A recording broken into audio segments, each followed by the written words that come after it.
Agostinho Neto təkcə siyasətçi deyildi. O, Portuqaliya müstəmləkəçiliyinə qarşı silahlı mübarizənin lideri, xalqın ümid yeri və müstəqil Angolanın qurucusu idi. Həbslər, sürgünlər, partizan savaşı, super güclərin toqquşduğu soyuq müharibə, onun həyatı başdan ayağa mübarizə idi və nəhayət Moskva xəstəxanalarında ömrünün sonu. Bəs niyə o öz vətənində yox, minlərlə kilometr uzaqda, Moskvada dünyasını dəyişdi? Bu videoda Netonun həyatının maraqlı məqamlarını birlikdə izləyəcəyik. Gənc yaşlarında şair və publisist kimi məşhurlaşsa da, Agostinho Netonun adı tarixə mübariz siyasətçi, öz ölkəsinin Qurtuluş Savaşının öndəri, 1975-ci ildə müstəqilliyini əldə edən Angolanın ilk prezidenti kimi düşüb. Agostinho Neto 1922-ci ildə Angolanın Bengo əyalətində anadan olub. Neto ilk təhsilini Angolanın paytaxtı Laundada alıb. Orta təhsilini başa vurduqdan sonra bir müddət dövlət tibb müəssisələrində çalışıb. Həmin ərəfədə o milli mədəni birliklərin yaradılmasında da fəal iştirak edib. Eyni zamanda ədəbiyyat sahəsində də öz yaradıcılığı ilə fərqlənib. Neto təhsilini artırmaq üçün 1947-ci ildə Portuqaliyaya köçüb və Lissabon Coimbra Universitetinin tibb fakültəsində oxuyub. Onun siyasi fəaliyyətə başlaması da bu vaxtlara təsadüf edib. Neto Portuqaliyada mövcud hakimiyyət rejiminə qarşı çıxan Portuqaliya Birləşmiş Demokratik Hərəkatın Gənclər Təşkilatının fəal üzvlərindən birinə çevrilib və siyasi baxışlarına görə bir neçə dəfə həbs olunub. 1950-ci illərin əvvəllərində Angolada Portuqaliyanın müstəmləkəçilik siyasətinə qarşı mübarizə başlananda, yaradıcılarından biri də Netonun olduğu və sonralar sədri seçildiyi Angolanın azadlığı uğrunda xalq hərəkatı həm siyasi, həm də hərbi müstəvidə əsas qüvvə olub. Netonun yaratdığı partizan dəstələrinin sıraları günü-gündən genişlənərək Angolada nəzarət coğrafiyasını daha da böyüdüblər.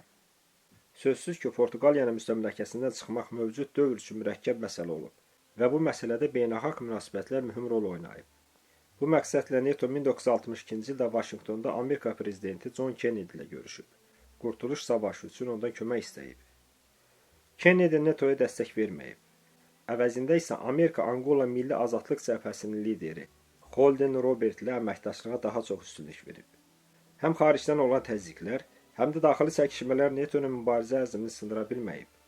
Mövqelərini inamla möhkəmləndirən siyasətçi şair zaman-zaman Angolanın müstəqilliyinə doğru inamla addımlayıb. Təhdidlər, həbslər Netonu yolundan çəkindirə bilməyib. Nəhayət 1975-ci il yanvarın 15-də Neto Portuqaliyanın yeni hökuməti ilə Angolaya müstəqillik verilməsi haqqında müqavilə imzalamağa nail olub. 1975-ci il noyabrın 11-də Angola öz müstəqilliyini elan edəndə Neto bu ölkənin ilk prezidenti seçilib.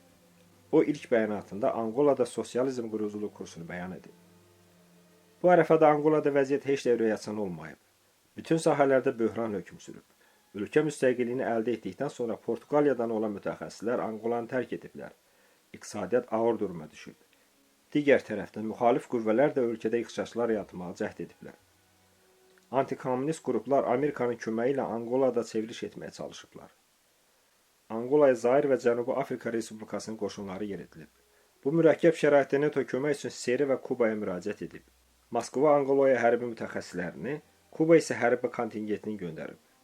Məhz bu köməyin nəticəsində bir ildən sonra Angolada qismən də olsa stabillik yaranıb. Amma vətəndaş müharibəsi təhlükəsi yenə də sovuşmayıb.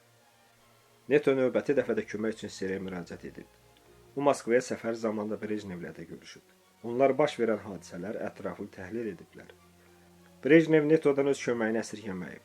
Daha sonra Netonun Kuba lideri Fidel Castro ilə də görüşləri keçirilib.